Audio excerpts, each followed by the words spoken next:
Hi everyone, I'm back to read chapter 6 of our book, MarieGrace and the Orphans from 1853, book 3, and chapter 6 is called Desperate Measures.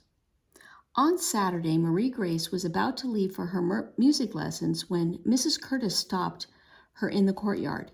"Here," said the housekeeper, handing her a head of garlic tied to a long string. "Wear this. It'll keep you from getting yellow fever." It was a hot, sticky morning, and MarieGrace did not want to wear smelly garlic all day. "No, thank you," she said, giving the string back to Mrs. Curtis.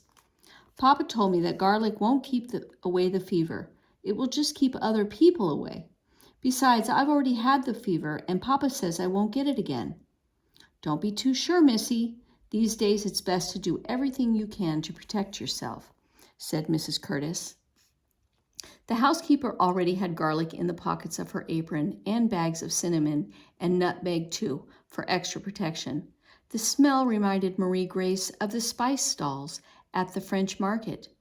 "I just heard that Mrs. Stewart down the street has taken sick with yellow fever," Mrs. Curtis continued as she hung the string of garlic around her own neck. MarieGrace paused. "Susanna's mother?" she asked in disbelief. It wasn't that long ago that she had helped Papa remove the splinter from Susanna's foot, and she often saw Susanna and her mother at the market. "Yes, that's the one," said Mrs. Curtis.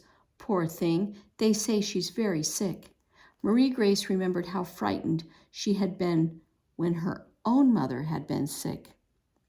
Now her heart ached for Susanna and her mother. "I hope Mrs. Stewart gets well," MarieGrace said. "I hope so too," agreed Mrs. Curtis.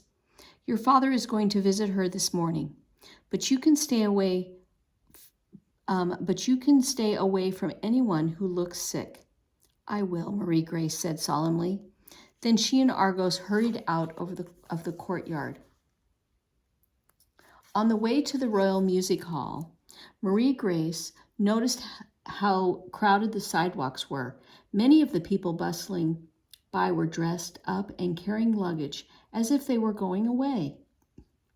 All the cabs were in use too. Drivers sweated as they loaded trunks and crates into the carriages, while the horses stomped and flicked their tails to swat away flies. MarieGrace was about to cross the street when a cab rumbled past and nearly hit Argos. Startled, MarieGrace stepped back, pulling Argos to safety. She watched the carriage rush towards the Mississippi River. Along the levee were long lines of people waiting to board ships and steamboats. MarieGrace wondered if all these people were leaving because of yellow fever. "Be careful, mademoiselle," warned a driver from another cab. "Everyone in the city is in a hurry today, so you and your dog had better watch where you're going." MarieGrace held tightly to Argos's collar as they crossed the street. On the next block, she passed a house that belonged to a member of the Howard Association. Papa had told her all about the Howards. They were a group of brave volunteers who helped yellow fever victims, and they saved the lives of many people. Each Howard member kept a slate outside his home. On his slate, someone had written a message asking for help for a family with 2 children sick from the fever. MarieGrace knew that a Howard volunteer would soon visit the Blanchard family and help them get medicine, food, and any other care they needed, all for free. Papa was one of the doctors that the Howards relied on, and he had been working long days and into the nights to treat the sick. MarieGrace was proud of her father and proud to live in a city where kind people worked so hard to help others. "I don't think there's any better place in the world to live than New Orleans," she thought as she entered the alley leading to the Royal Music Hall. "If only yellow fever would go away, and if only it were just a little cooler." As soon as she and Argos walked through the back door of the music hall, MarieGrace noticed something different. Louis was not in his usual place. The watchman's stool was empty, and the back entrance was deserted.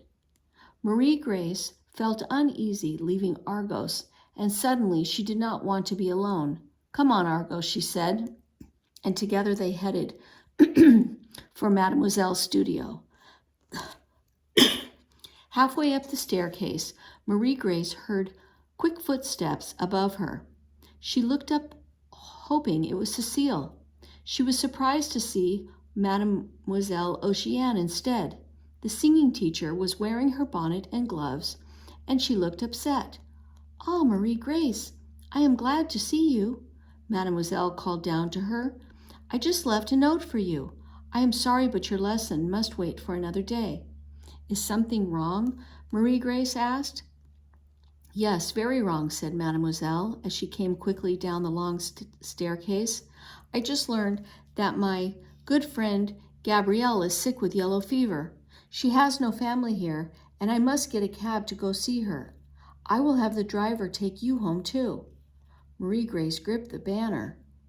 It was Gabrielle who had helped arrange her invitation to the children's Mardi Gras ball.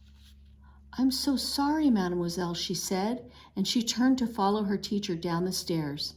Then MarieGrace hesitated. She did not want to leave without seeing her friend. "Is Cecile still here?" "No," said Mademoiselle, frowning.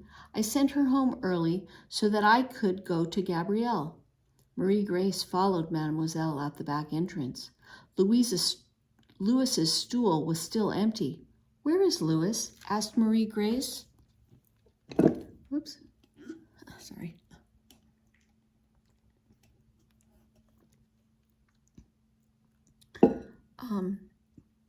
As they walked through the where is Louis? Asked MarieGrace as they walked through the shaded alley and out to the busy street. "His granddaughter is sick with a fever," said Mademoiselle Oceane as she waved to an approaching cab. "She is just a baby. Louis wasn't here yesterday either." "Louis must be very worried," MarieGrace thought as the cab stopped in front of them. With a heavy heart, she followed Mademoiselle into the carriage. Argos settled himself between them, and MarieGrace hugged the dog, trying to reassure herself. As they traveled through the busy streets, the carriage stopped to let a slow-moving funeral procession pass. MarieGrace felt tears come down her eyes as she watched the mourners bend over with grief, walking behind the coffin.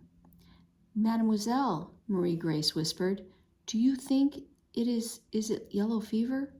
"I do not know for certain," Mademoiselle Oceane said hesitantly, "but yes, I think it may be." She took a deep breath. "Another singer at the opera, a very talented young man, became sick with the fever on Monday." Mademoiselle paused. "He died yesterday," she continued sadly. "That is why I am so worried about Gabrielle." Just then the cab pulled up in front of a small house.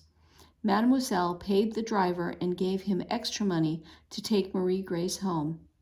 Then she turned back to MarieGrace and hugged her for a long moment. "Be brave, chérie," she said. "Our friends need us to be strong, even if it is not easy." Mademoiselle smiled. "And I will see you next week, non?" "Yes," MarieGrace said, and she forced herself to smile too.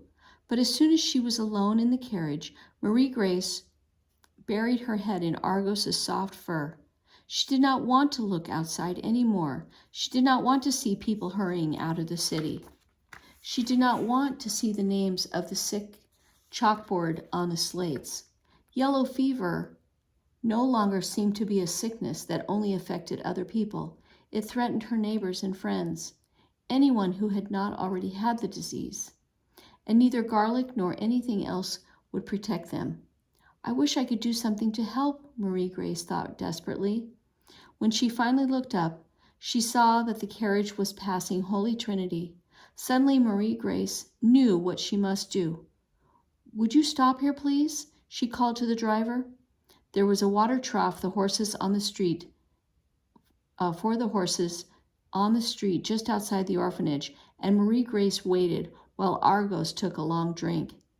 Then she left him under a shady tree in the courtyard and hurried to Sister Beatrice's office.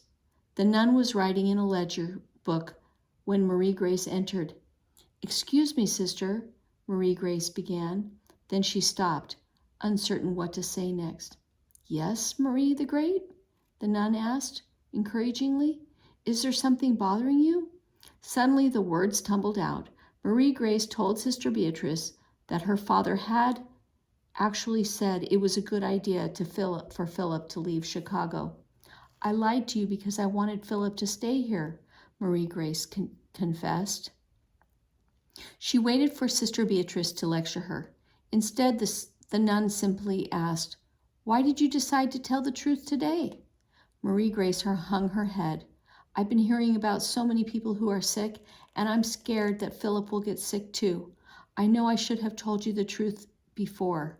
I'm very sorry, but please, can Philip go with Mrs. Finch?" Sister Beatrice put down her pen. "Fortunately, you're not too late. Mrs. Fitch is not leaving until tomorrow, and she's still willing to take Philip with her." MarieGrace felt weak with relief. "Do you think Philip will remember us?" she asked hopefully. The nun shook her head. "No, I'm afraid he won't, but he'll be safe. And in these difficult times, that's the most we can do. That's the most we can hope for." "Yes, sister," said MarieGrace, but she felt a wave of sadness. Philip will be gone tomorrow, she realized. Sister Beatrice's bright blue eyes studied MarieGrace's face.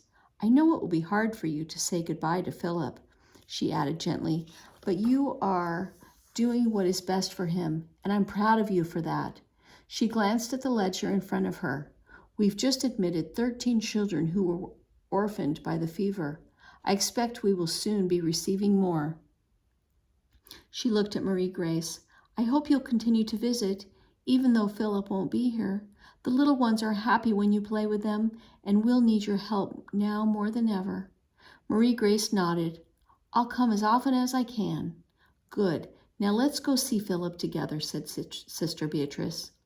She gave MarieGrace a sad smile. "I shall miss him too." They found Philip in his cradle. 2 other babies were now in the nursery, and one of them was crying, but Philip slept peacefully through the noise. While Sister Beatrice comforted the crying child, MarieGrace straightened the blue blanket she had hemmed for Philip. Tears slid down her cheeks as she realized that she would not be a big sister to him after all. She would never be able to tell him how she had rescued him from the rain, and she would not be there to see him grow up. MarieGrace leaned down and whispered to Philip. She tucked in his blanket one last time, and fighting back sobs, she made her way out of the nursery. She was hurrying through the courtyard when she felt a tug on her arm. It was Charlie. He had run to catch up with her. Katie was behind him, and they both looked up at her expectantly. "Can you play hide and seek with us, Marie the Great?" Charlie asked. "Please," Katie added. All MarieGrace wanted was to go home with Argos and cry. She was about to tell Charlie and Katie that she could not play today when she remembered Mademoiselle's words. "Our friends need us to be strong, even if it's not easy." MarieGrace wiped her eyes. "Of course I can play," she said, forcing a smile. "I'm Marie the Great. But you'd better hide quick." Giggling, the 2 children skipped off. MarieGrace took a deep breath, and then she covered her eyes with her fingers and started to count down. 10, 9, 8. And that is the end of our book, MarieGrace and the Orphans, from 1853, Book 3. And next time I will read The Peek into the Past, looking back at orphans in America in 1853.